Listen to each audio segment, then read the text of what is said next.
History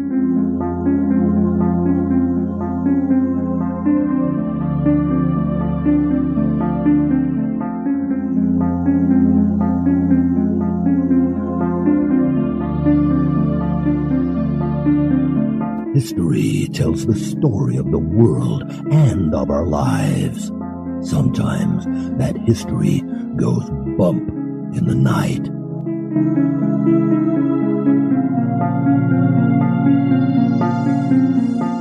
Broadcasting from the center of Oddity and the supernatural in Central Florida, it's the History Goes Bump podcast.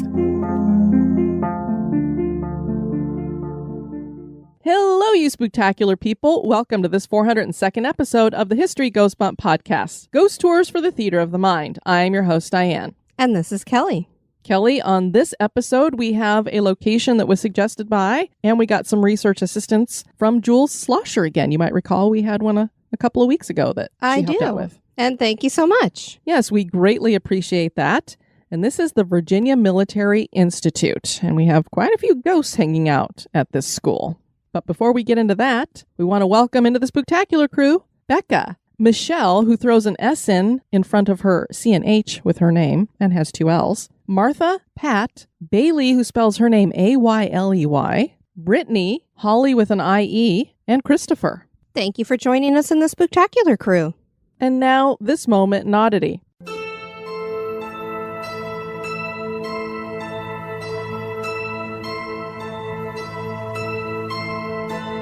The moment in Oddity was suggested by Scott Booker. Many people erroneously believe that President George Washington had wooden teeth. His dentures were actually made with ivory from hippos and elephants, real human teeth, rivets, gold, and spiral springs. Some of the first dentures were found in Mexico in 2500 BC, and they were made from wolf teeth. Italy had dentures made from both animal and human teeth in 700 BC.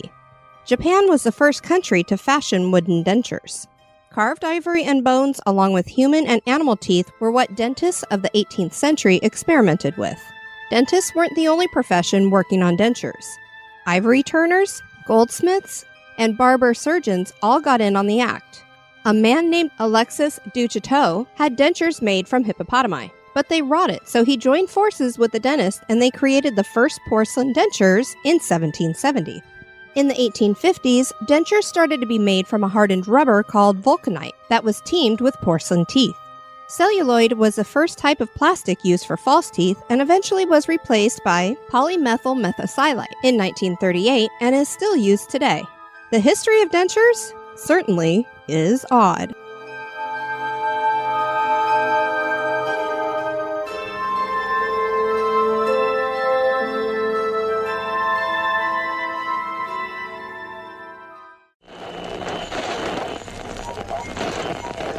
Get out. And now, this month in history.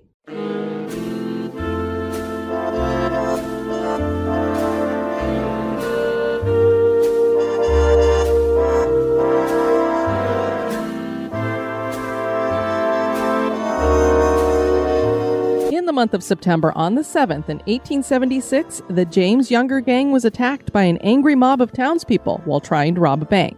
Jim Cole and Bob Younger joined forces with Bill Chadwell, Clell Miller, and Jesse and Frank James to form the James Younger gang with the purpose of robbing banks. And that is what they were doing that September day. 5 of the men galloped into town, firing their pistols and whooping and hollering to create a distraction, while 3 other members of the gang entered the Northfield, Minnesota First National Bank. Jesse James ordered a cashier to open the bank safe, but the cashier stalled, claiming that the safe was on a timer. A teller made for the back door and was shot in the shoulder on his way out. He cried for help from the townspeople, and the citizens came running with their guns.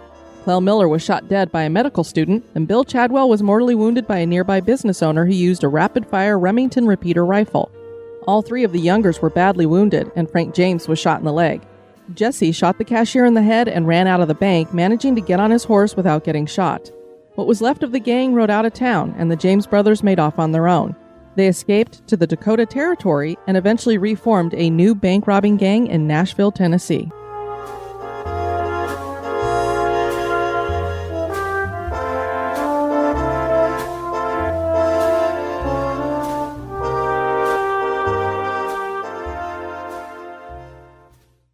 Virginia Military Institute holds the distinction of being the oldest state-supported military college in the United States. This was founded over 180 years ago, and the Institute takes pride in having a competitive educational program that also develops cadets to be citizen soldiers, and many have gone on to be officers in the various branches of the military. One of the members of the faculty was Stonewall Jackson, and there are those who claim his spirit haunts the place. That's not the only ghost here, though. Join us as we explore the history and hauntings of the Virginia Military Institute.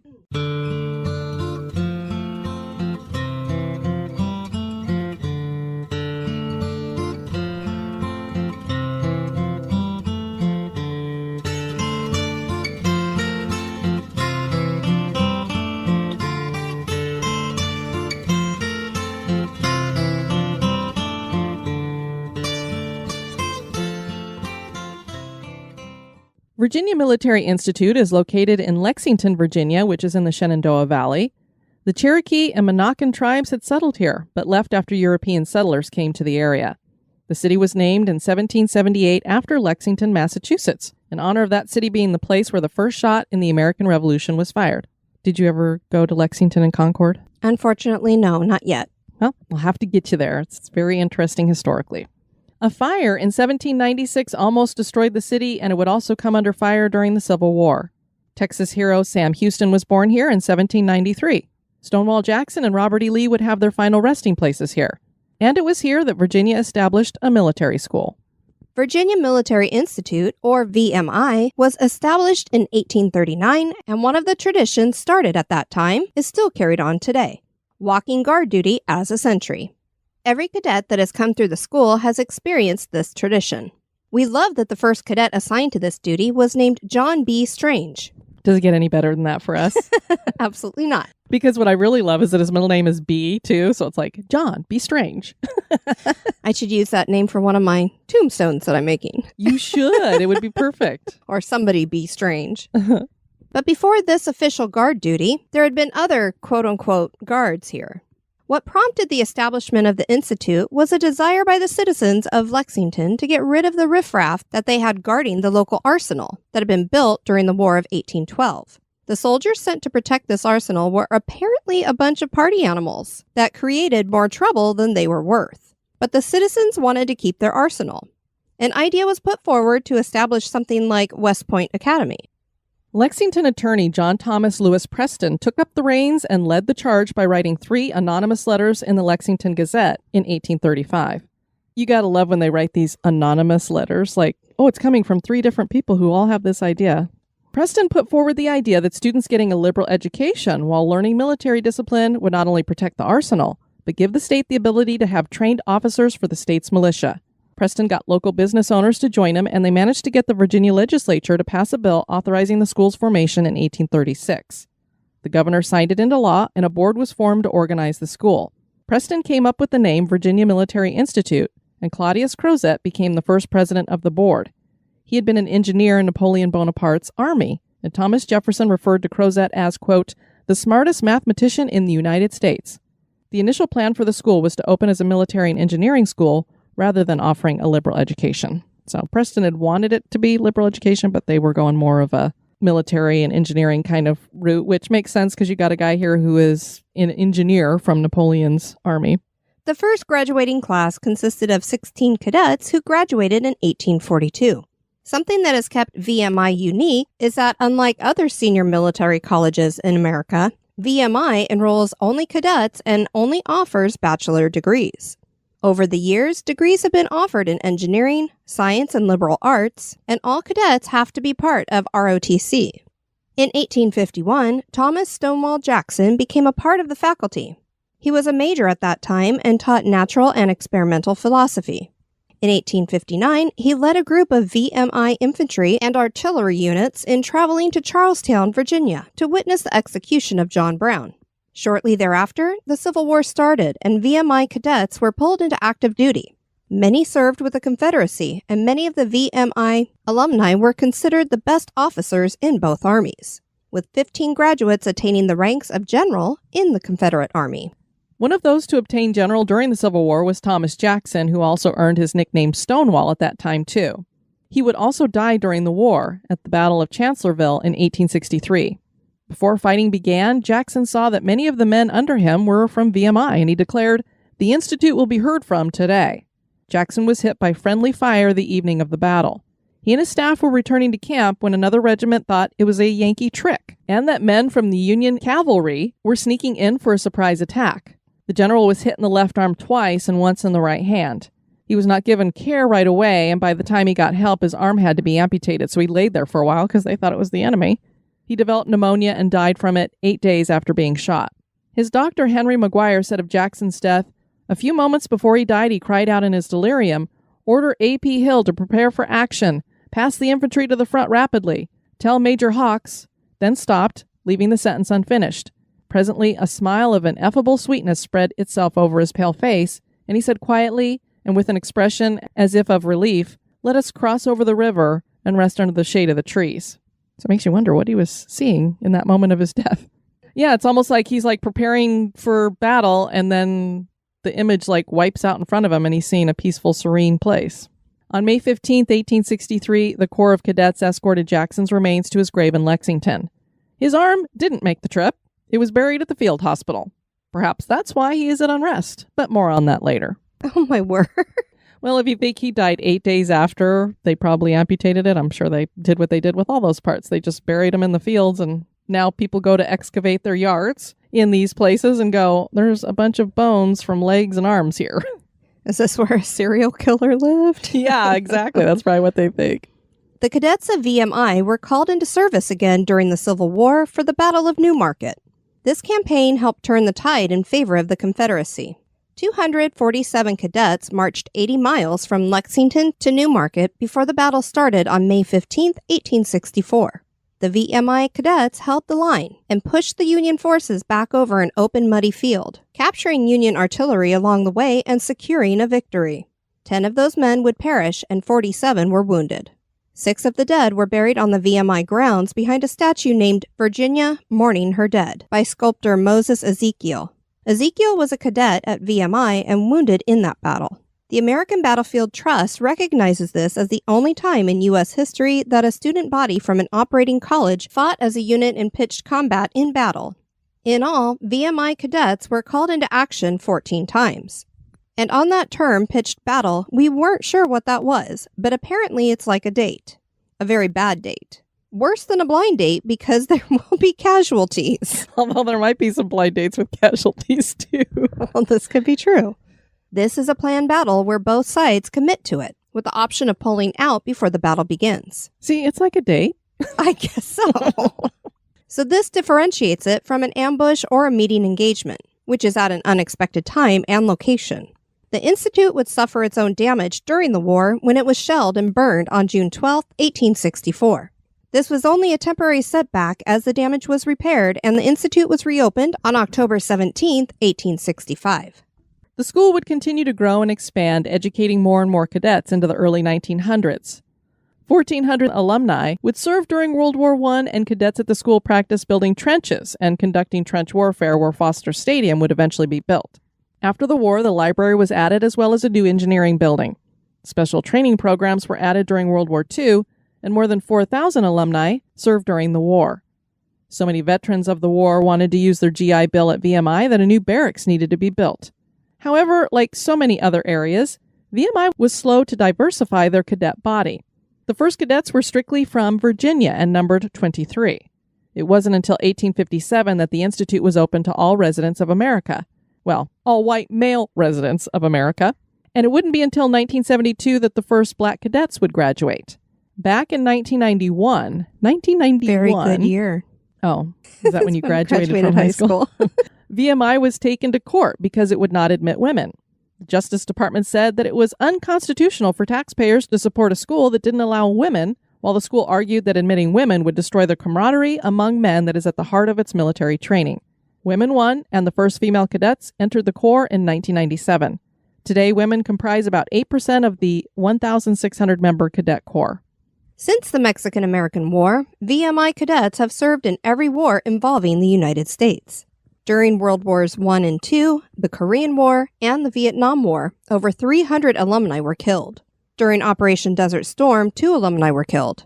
2 VMI alumni were killed on September 11th, 2001 in the terrorist attacks on America, and 12 alumni were killed in Iraq and Afghanistan. Another well-known graduate of VMI was General of the Army George C. Marshall, who graduated in 1901 and served as the World War II Army Chief of Staff. He was architect of the Marshall Plan, which was named for him and was a Nobel Peace Prize winner. The Marshall Plan was an economic plan for Europe to rebuild after World War II and was enacted in 1948. The plan also wanted to halt the spread of communism and led to the start of the Cold War and called for the formation of NATO. Another well-known graduate was Jonathan M. Daniels, who graduated in 1961 as valedictorian. After Daniels graduated, he realized he was called into the ministry and attended the Episcopal Divinity School in Cambridge, Massachusetts. He heard Dr. Martin Luther King calling for clergy to become involved in the civil rights movement, and Daniels went to Alabama to help register black voters. He was arrested for doing that. After being released, he accompanied a Catholic priest named Richard Morrisroe and 2 black teenagers named Joyce Bailey and Ruby Sales to a store to buy some sodas. A man named Tom Coleman, who was the part-time deputy sheriff, stopped them on the steps of the store. He held a shotgun and aimed it at 16-year-old Ruby Sales. Daniels pushed Ruby down and stepped in front of her, taking the shot from the gun, killing him instantly. Coleman fired again, seriously wounding the Catholic priest. Martin Luther King Jr. said of the incident, "One of the most heroic Christian deeds of which I have heard in my entire ministry was performed by Jonathan Daniels."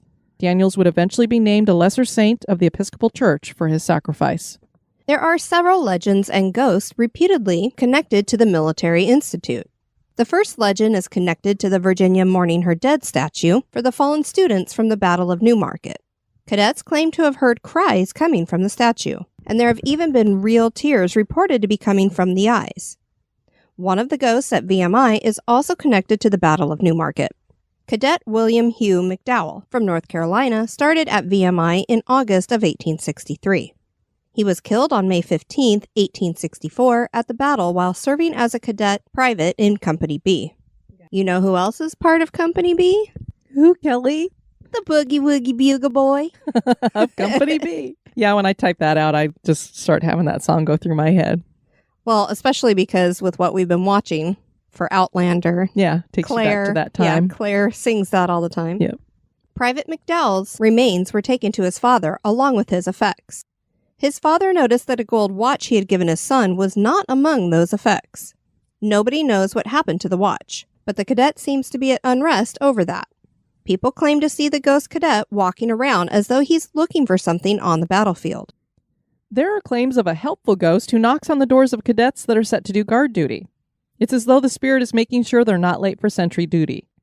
And another ghost seems to belong to a hanged man, and there's a story told about a cadet who hanged himself from the balcony at J.M. Hall. Thomas Stonewall Jackson also seems to be hanging out here in the afterlife. Some of his possessions and the bones of his warhorse, Little Sorrel, are on display at the campus chapel. This was only one of 2 Civil War horses that were mounted when they died. Jackson's body laid in state in his classroom. Many people have witnessed a blue light that drifts through the hallways and goes into Jackson's old classroom. They believe that blue light is Jackson's spirit. And one thing that lends credence to this for me is that the only apparition that you kind of saw trying to materialize was a blue light at McPike Mansion. Indeed. It always makes me happy when I hear about people seeing blue lights. Just like last week when that writer's experience was that they witnessed an apparition that ended up concentrating into a blue light and then disappearing. Yeah, exactly. The most disturbing spirit here is called the Yellow Peril.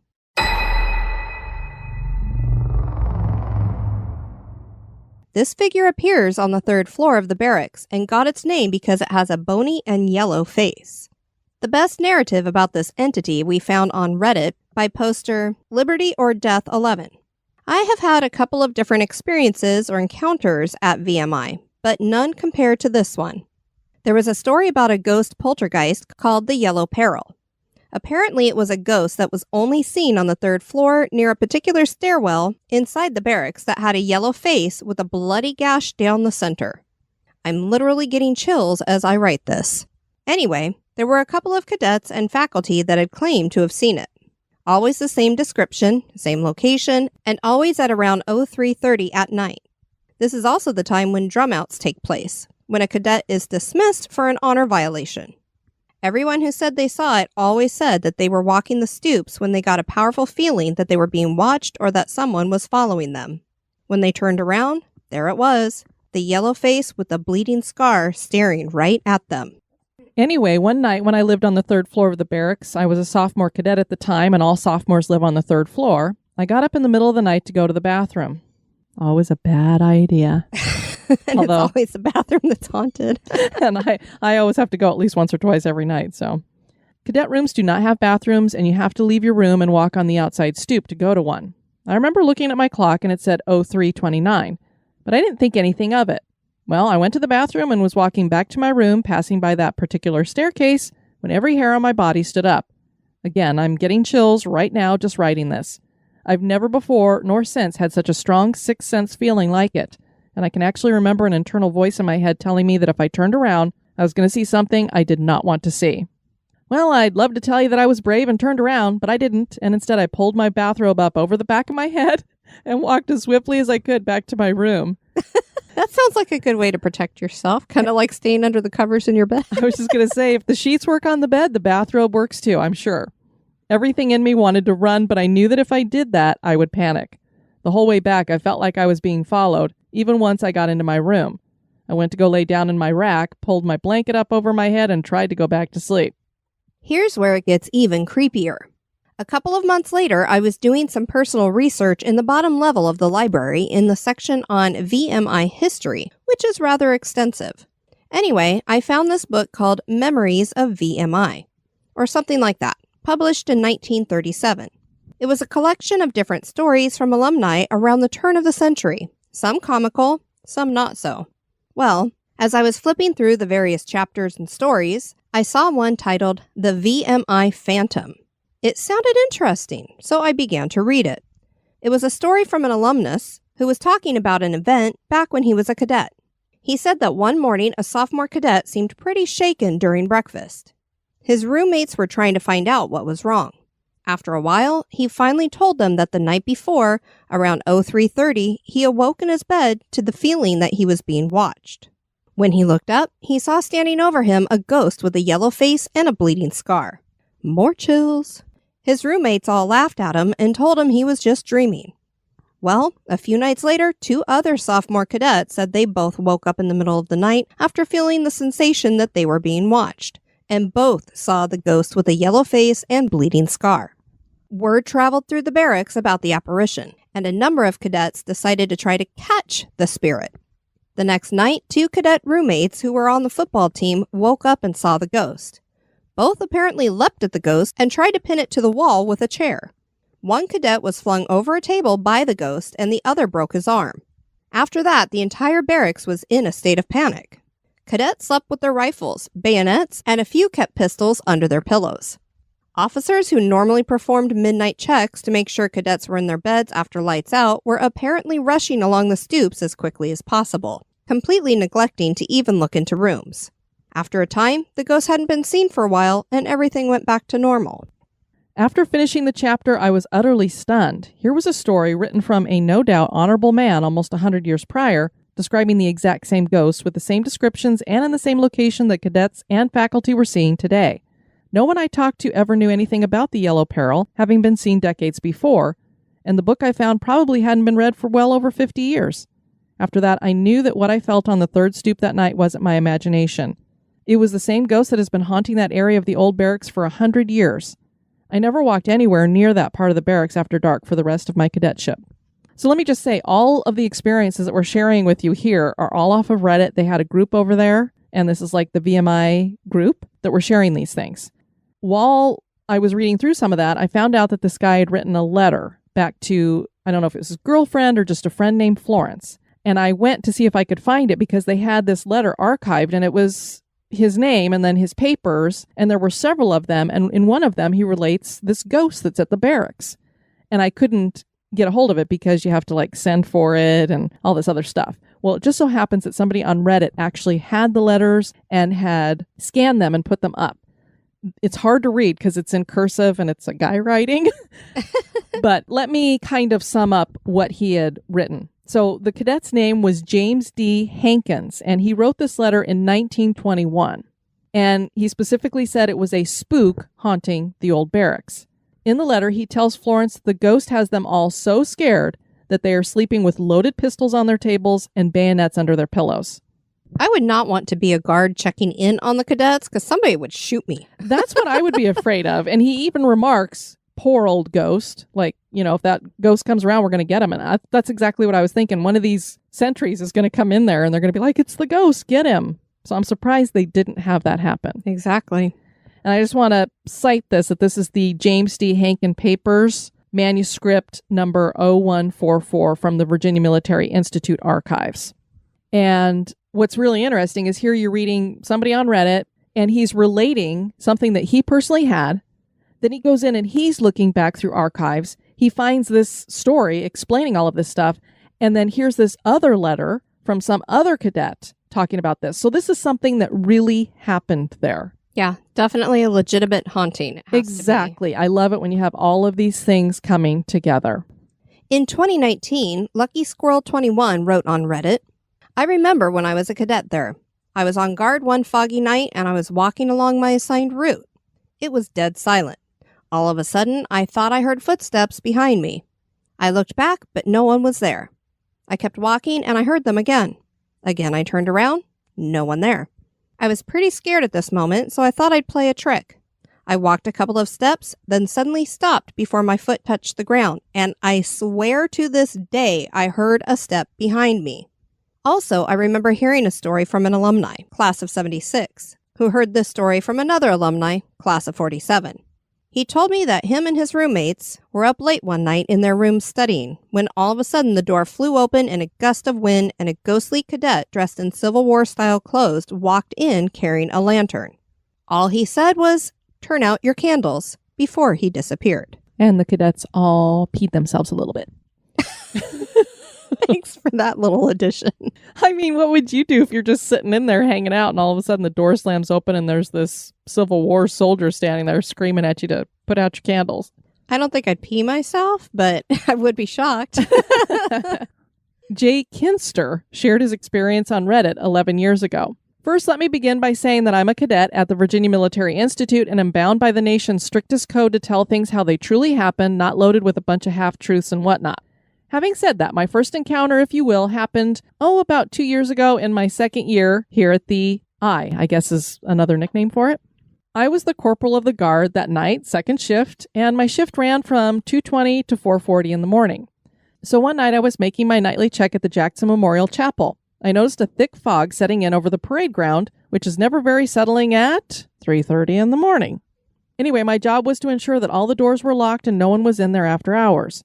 Well, I checked the three main entrances in front of the building, all locked, and made my way to the one door behind the chapel, which happened to be down 2 stories of concrete stairs that ran along the outside of the building. Being in uniform for guard includes a dark gray blouse, starched white pants, and thick-soled leather low quarters, which make a very distinct sound hitting concrete pavement. As I was walking down these stairs, I could feel chills running down my spine and notice my flashlight trembling from my hands, shaking so badly, which is no normal occurrence for me. I reached the last step and reached for the door when, as I stopped moving, heard 2 more clacks of low quarters hitting pavement as clear as day come down the stairs right behind me.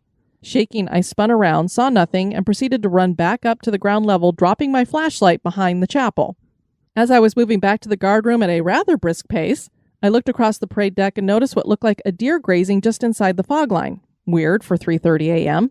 Actually, it's not. I've seen that myself in Iowa at my sister's farm. Sure. I was coming in because we were out in the camper and we had to go into the house to go to the bathroom, and I was doing that in the middle of the night. And I came out and about peed myself because there were 3 deer just standing out there and they all started bouncing and running and all I could see were their silhouettes. I'm like, oh my God, what is that? So it does happen. But I kept moving and after a few more steps looked again and saw its head perked up staring directly at me. Now this animal was about 100 yards away in fog, but I could clearly see it on all fours and the faint outline of its head perked up in my direction. And after what just happened, I was a little spooked until I saw it rear up on 2 legs and dart in the opposite direction, into the fog. I'm not sure if this has any historical occurrence here at VMI, but I know what I saw and I was terrified, so I ran back into the guard room and stayed put until my shift was over. Yeah, I mean, I could see him being a little bit scared because you already heard what you thought was a ghost behind you, and then you're running, and then you see something looking at you out there. Like, God. Well, even last year after we went to Screamageddon for Halloween with our boys, driving back from there, and it was probably, I don't know, was it close to 3 or 2 a.m.? It was late. It was the middle. Yeah, it was the middle of the morning. And like there that. were tons of deer along the road, and they were kind of creepy looking when the headlights would hit them, and they would just kind of stare at you. They were right up next to the road. They weren't fearful at all. I've never had an experience like that driving down a road because we're on these back roads, no lights. I've got the brights on. And like you said, when Kelly says a ton, we probably saw 100 deer at least. I would say more than that. Yeah. And it was like every few feet. It was like, there's one, there's another one. And then we'd see like a group of 3 or 4. And then we'd slow down and barely poke along because we didn't want them running out in front of us. I was just terrified one of these deer was going to dart in front of the car because I'm like, we are just surrounded. And there were some semis driving by and they didn't even flinch. No, they just kept standing right on the side of the road. It was bizarre. I think that's why it was so unnerving is because they were just so unaffected by vehicles. Exactly. Maybe they were ghosts. Maybe they were zombie deer. Could be. I mean, their eyes looked kind of weird in the headlights. Hey, brains. Another odd occurrence was with what my roommate and I believed to be the legendary Yellow Peril of VMI, said to haunt the third stoop in a corner of barracks with a not-so-bright history. The Yellow Peril is said to take the form of a cadet in a dark gray blouse wearing a garrison cap with the brim pulled down over his eyes and a faint yellow-tinted face with a gash strewn across it. So one night during Virginia's biggest windstorm in the past decade, my roommate and I were sitting in our room when we heard a loud screech coming from the wind rattling the window panes in the windows, when all of a sudden the windows slammed shut, which opened inward, and the transom above our door slammed shut, which also opens inward. That alone was enough to worry us as we moved towards the door to see what happened. We both saw crystal clear a figure without a face in a cadet's uniform walk past the door window looking in. We realized it was around 2 a.m., so we looked to see who it was and saw nothing. Looked in our rooms, to our left and right, and saw no one awake. Came back to our room and saw no one there. Petrified, we both sat for a while staring aimlessly out of the doorway, until we both eventually fell asleep. If any of you ever get a chance to talk to a VMI alumni, ask him what he's seen. It'll blow your mind. Another Redditor wrote, I've had some weird blank happen to me and one of my roommates in that corner of old barracks. We were in room 121 and squatted there from 3rd class year till 1st class. So 2 stories. Number 1, my roomie and I were up late cramming for a statistics final 3rd class year while our other 2 roomies were out in Scott Ship doing whatever it is LA majors do. Of course, this is a bunch of their speak, so I have no idea what they're saying. It's just a bit before 2 a.m. and we're tired and decide to call it quits for the night. Lights go out, pillow over the head, and I'm drifting to sleep. A few minutes later, the light of one of our other roommates turns on. There was no audible flick of the switch or anything. It wakes us both up and we have a minor, yo, what the bleep just happened moment. Eventually, we calm down and get back to snoozing. A few nights later, we're studying some more late at night, and the same thing happens. This time, we're both still up and visibly saw it. The switch indeed did not move. The light just turned on. We really freaked out this time and didn't fall asleep for the rest of the night. Left for winter furlough the next day. Second story. 1st class year, I woke up around 3:30 having the urge to take a massive... Needs to go to the bathroom. Tinkle. I get myself out of bed, throw on my bathrobe and warm comfy slippers, and stumble over to that small men's room in the corner. Relief washes over me as I execute an exquisite midnight pee. We're getting this detailed. After I wash my hands and dry them, thank goodness, I walk out of the bathroom. As my eyes are adjusting from the bright light inside to the almost pitch black of old barracks, I make out the shape of someone coming into the bathroom through that really narrow entryway. So I go sideways and reach out to pat him on the back and guide myself around him, except my hand goes through him. If I'd not just used the restroom, I would have pissed myself in shock. I ran back to my room and was awake all night from the adrenaline. Clearly, the Institute has a firm place in military history. Is Virginia Military Institute haunted? That is for you to decide. Kelly, you know what I love about these stories? These are men and women that serve with an honor code. So they're less likely to make this stuff up. It's just like when you hear these stories from policemen or firemen, gives it a little bit more credence because these are people who have something to risk. little bit more believable. And I mean, these are people who don't know each other from anything, and they're all sharing personal experiences that pretty much line up. True. The only thing that crossed my mind from year to year with all the different experiences that all sounded very, very similar was perhaps a tulpa. Oh, yeah. Because, I mean, where's this Yellow Peril coming from? Because this is a school. It's not a place where we had a battle happening. Right. So you wouldn't think you'd have what sounds to me like a Confederate soldier that got a head wound and died. I mean, could be, but that was just one thought that crossed my mind because I'm always trying to explain things. Yeah, that's a good point. And, you know, as you tell these urban legends and these stories over time, and all these people are getting up in the middle of the night, it's dark, you probably already have these thoughts in your head, and it's pretty easy to all of a sudden, did I take an extra step, or is that something I can't see taking an extra step? Well, and not only that, but all the energy that they put into it, they could have created it. Yes. You're right. Very right. I mean, that one story, it sounded like they were actually fighting with the thing, which is pretty amazing. It's one thing to see it, but when you're having a fight with it and pinning it to the wall. And getting a broken arm. Yeah. I mean, that's pretty intense there. Thank you so much for suggesting this, Jules. I had not only never heard of this location, but I had no idea it had so many wonderful experiences to go with it. Yes, thank you very much. We encourage you guys to check out our website at historygoesbump.com. And if you want to send us some feedback, you can do that at historygoesbump@gmail.com. We have listeners that have some projects going on. I just wanted to share some of their stuff. First of all, people might remember Susan Johnson, who joined me with the Flagstaff episode, and she does the tours down there. We talked about the walk-up murders, and she was writing a book about it, and she's actually got it done, and it's going to be available to the public on September 27th. Awesome. She is sending me a copy of it, so I will let y'all know what the name of it is and everything, and where you can get a hold of that. I'm sure it's going to be a fascinating story because, you know, it's one of these old-time murder things, and it's like, what happened there? Looking forward to opening that book. Sean Fitzgibbon had shared with me, I think it was back in 2019, that he was working on a graphic novel about the haunted Crescent Hotel.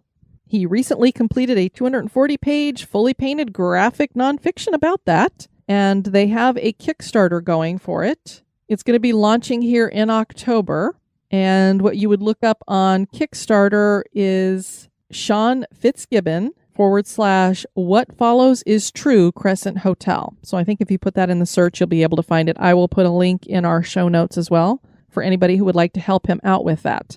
Very cool. Also, along those lines, if you want to help out somebody, maybe you like to pay it forward, like we do, Kelly, and you hear about somebody personally. I don't like to give to charities because I don't know where the money's going. I like to give to actual people that I know. And we have someone we know that's in a little bit of trouble. If any of you listened to the episode Ghost Hunting New Orleans and Beyond, you heard that we were joined by our favorite tour guide out there, Cedric Whitaker. Well, as you can imagine, we just had Hurricane Ida rip through New Orleans, and it really devastated his family. Of course, they've come through the pandemic where doing ghost tours, you're not making a whole lot of money. They finally were just getting on their feet, and now this has ripped through there and shut everything down again. They've decided, and I know you guys are going to be shocked because you heard how much he loves Nola on that show. Yeah, very passionate about it. They're moving the family. Yep. So it sounds like they're going to be heading up towards Gettysburg and getting settled there, and they just need some help with getting along those lines. If you would like to help them out, they have a GoFundMe set up. We do have the link up in the Spooktacular Crew in our announcements, and I also will put a link to that in the show notes as well. If you want to send a few dollars Cedric's way, it's a family who could really use some help. I know a lot of people are trying to find ways that they can help out in New Orleans. Well, here's somebody personally that you can help out, and you know that the money's going to something good. Yep, they could definitely use the assistance. Exactly. I mean, right now they have a house that they can't even inhabit. It was so munched up. So we appreciate you guys considering that. And because of that, we're very disappointed. This weekend, while you guys are listening to this, we'll be heading up to St. Augustine for our live show and the ghost hunt at the St. Augustine Lighthouse. And of course, Cedric and Evie were supposed to join us there, and they're not going to be able to do that. So we're really bummed about that. Yeah, but we'll get together with them sometime in the future and hunt some ghosties. I know. We have even more reason to go to Gettysburg now for sure. Exactly. So we'll wait till they get settled. He's probably going to be doing ghost tours up there. So we'll head up there and be like, look, we get to have our favorite ghost host in a different location. Exactly. It's like, wow, can we just have you as our traveling companion for all this stuff? Definitely. We want to thank you guys for tuning in to this episode. I've been your host, Diane. And this has been Kelly. You take care now. Bye-bye. Bye-bye. This episode has been brought to you by our executive producers. Dispatches from the Grave Digger. We want to thank Lori Alexander for upping her contribution. We're going to be moving you into a grand garden crypt, and you'll be getting a logo mug in 3 months. Excellent. Thank you so much for supporting History Goes Bump. Want to keep the spooks away? Give us a review.